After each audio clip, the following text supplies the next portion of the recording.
welcome to Pyongyang, the Democratic People's Republic of Korea, known most familiarly to the American audience as North Korea. We are broadcasting live. It's about 11:32 a.m. in North Korea right now, and it is a very exciting time for On the Record because this is the very first time we are broadcasting live. Now, we've been to this country on multiple occasions. This is our third trip, but this third trip is very different from all the other trips we've taken. Not only are we broadcasting live, but we've gained more access than we've ever had before for On the Record, and we've learned many new things. But what we are actually investigating here on the ground is something that is about to happen, or at least feared is going to happen in this country, and that is there's going to be a huge food shortage. And we are joined by Reverend Franklin Graham, who is, of course, the reason why we are here in Democratic People's Republic of Korea. This is the third time that we have joined him here. Good morning, Reverend. Thank you, Greta. It's great to be with you. Reverend, before we get started talking about our trip here, I must ask you, you got the phone call that no child ever wants to receive, that terrifying phone call from the States about your father. How is your father? Yes, he was hospitalized a few days ago for what they believe to be pneumonia.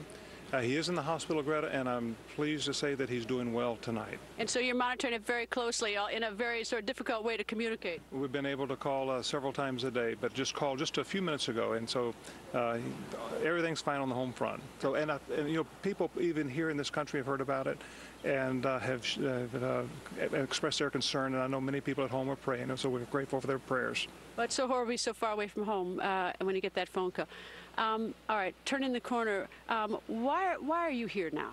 Greta, there is a food shortage. Samaritan's Purse has been providing plastic for the seed beds for their rice production this year. They had a terrible flood last year in August.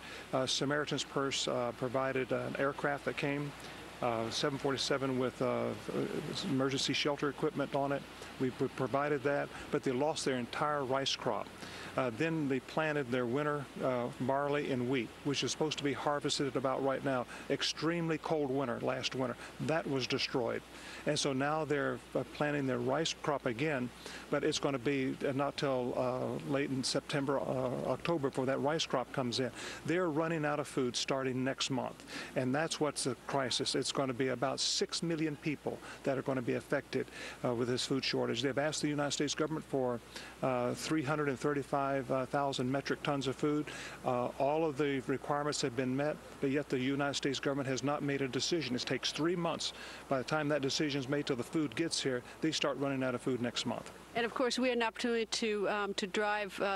We get more access this time. We drove about 6 to 8 hours out of Pyongyang all the way up to the Yellow River to see some of these cooperative farms. We did, and we were able to not only see the farms, we were able to see the farmers, watch them, and talk to them what the problems they face.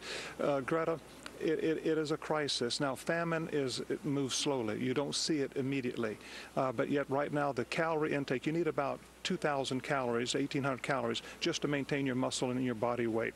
Right now, for about 6 million people, that calorie intake is under 1,000 calories right now, and that is it's going to have brain damage for young children. It's going to stunt the growth in people.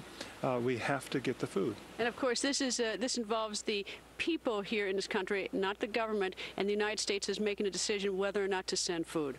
The decision, the request has been made 6 months ago, Greta, and there's still no decision. The United States government hasn't decided yet. One of the interesting things that we did while we were here is we spoke to the Vice Foreign Minister, and what he said was, these are his words, that the American people think the people in North Korea are from another planet. And that's true. In our country, Greta, we don't know enough about North Korea, and I've encouraged the North Korean government to allow not only more access for people like yourself, but others to come in and to see North Korea and to be able to report on the people and show life in North Korea. It's important that people understand these are people. And they have families, they have children, they have loved ones.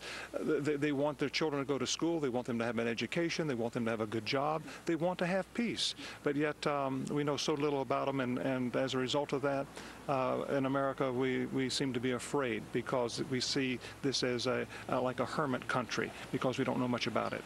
We're going to take a quick break, but when we come back, you're going to see we traveled all the way up to the Yalu River, which is the North Korea border with China, and we went to a cooperative farm, and we spoke to both the chairman of the cooperative farm and someone who works there, and we're going to show you our interview. We'll be right back.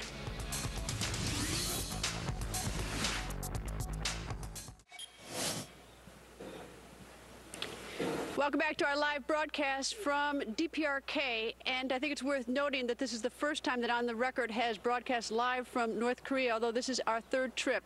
And earlier this week, we got more access than we've ever gotten before in all our trips here in this country. Now, we drove about 8 hours north to the Chinese border. We were accompanied at all times by members of the government, and of course, they chose the different places we stopped. But one of the places we did stop was a cooperative farm, and we spoke to the chairman of the cooperative farm as well as a worker. Let's listen. We are one of the cooperative farms where Samaritan's Purse has supplied plastic. You can see the plastic that is put over these over the crops to try to aid in accelerating and making it a better crop. But this is for the September, October, November harvest. But you can see the Samaritan's Purse name on the plastic. I should add that Franklin Graham asked to go to one of the cooperatives to see where and how the plastic is being used. The DPRK, they selected which cooperative we went to, and they selected someone to speak with us. And you can see, if you used to swing the camera on, you can see how many people have come with us. So we have lots of guides and assistants, but the country has been very gracious to us, but it is not. We don't wander around with complete freedom, but they've been very gracious in letting us walk the fields and see how Samaritan's Purse plastic is being used. What do you do? I'm in charge of the seed beds here. How long have you been doing that? After marriage, I started this, which was about 5 years ago. Do you like it? Yes, I like it very much. Why do you like it so much?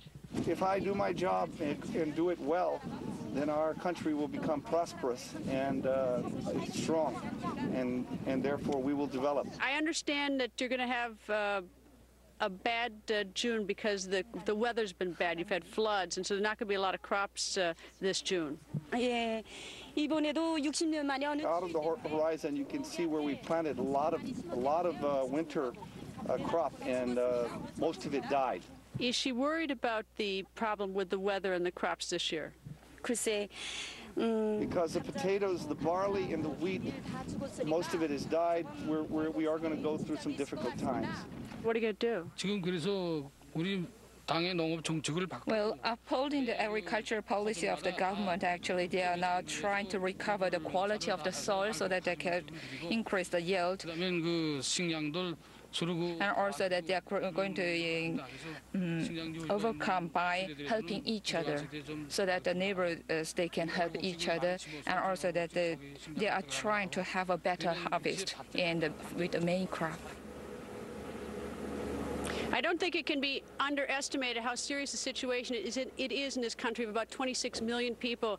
This is possibly pre-famine, but this is an opportunity for the people to be fed. This is not like a situation where you're in the middle of a crisis. This crisis is just around the door, but could be prevented. Martha? Yeah, Greta, it's fascinating to watch all of this. And you talk about how it's your third trip there. And that it is different, really, in so many ways than any of your other trips. How does it feel different to you? Well, you can't forget that we are still technically at war with this country. There's a ceasefire from 1953, but there's a lot of distrust between the two countries. But because this is our third trip, they've gotten to know us a little better. They trust us more, so they're willing to work with us and give us more access. And you can see, at least in Pyongyang, which we've been to a couple times, is that the city is actually see more cars on the road. So you see it's a little more vibrant. But as we got farther north towards the Yalu River, you could tell that this is going to be a very bad summer if indeed they don't get the food help that they need. Martha? So, how optimistic are they about getting help, and the work that Franklin Graham is doing there, to see that kind of charitable assistance as well, to make a difference for them in this possible approaching famine? Well, these people are extremely proud, but they're asking for help. When we're talking about, there's a difference between, of course, the people and the government in any nation, but the people here are asking for help because they are going to starve to death. There's no question that the floods and the severe weather has hurt this crop, so they are asking for help. The United States government is now deciding whether or not to provide that help, but we'll find out soon. And of course, I'll see the viewers on Monday night. So we'll see you live from Pyongyang, and I'll see you Monday night from Washington. All right, look forward to it. Greta, thank you so much.